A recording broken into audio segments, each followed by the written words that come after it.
मैं एक शादीशुदा औरत की मोहब्बत में मुब्तला हूँ। वो मेरी कज़न है और हमारा बचपन एक साथ गुजरा है। मुझे बचपन में ही उससे बहुत ज़्यादा मोहब्बत हो गई थी, लेकिन कभी मेरी हिम्मत नहीं हुई कि कभी मैं उससे अपनी मोहब्बत का इजहार कर सकूं। और फिर जब मोहब्बत के इजहार करने का वक्त आया तो हमारे वालिदैन की आपस में लड़ाई हो गई।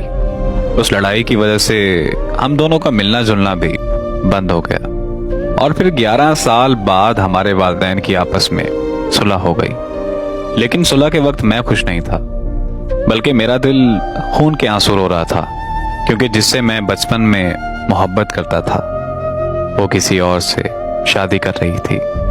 उसकी शादी के बाद मैं बहुत टूट गया था।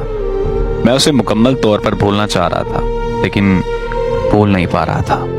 फिर मेरा एक दिन उससे सोशल मीडिया पर राब्ता हुआ तो मुझे पता चला कि वो अपने ससुराल में जहन्नम जैसी जिंदगी गुजार रही है। जब मैंने उससे अपनी मोहब्बत का इजहार किया तो वो फूट फूट कर रोने लग गई और वो मुझसे कहने लगी कि मैं भी तुमसे बचपन में बहुत ज़्यादा मोहब्बत करती थी।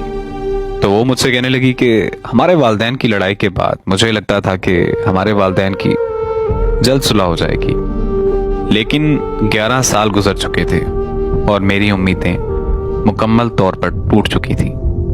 फिर मेरे घर वालों ने मेरी शादी रख दी तो मैंने मान लिया कि तुम मेरी किस्मत में नहीं हो।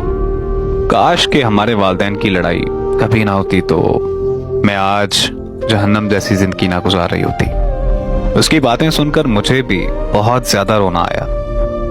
मैंने उससे कहा कि तुम उससे तलाक लेकर मुझसे शादी कर लो, लेकिन वो नहीं मानी और वो मुझे कहने लगी कि मैं अपनी खुशियों के लिए अपने बेटे की जिंदगी खराब नहीं कर सकती।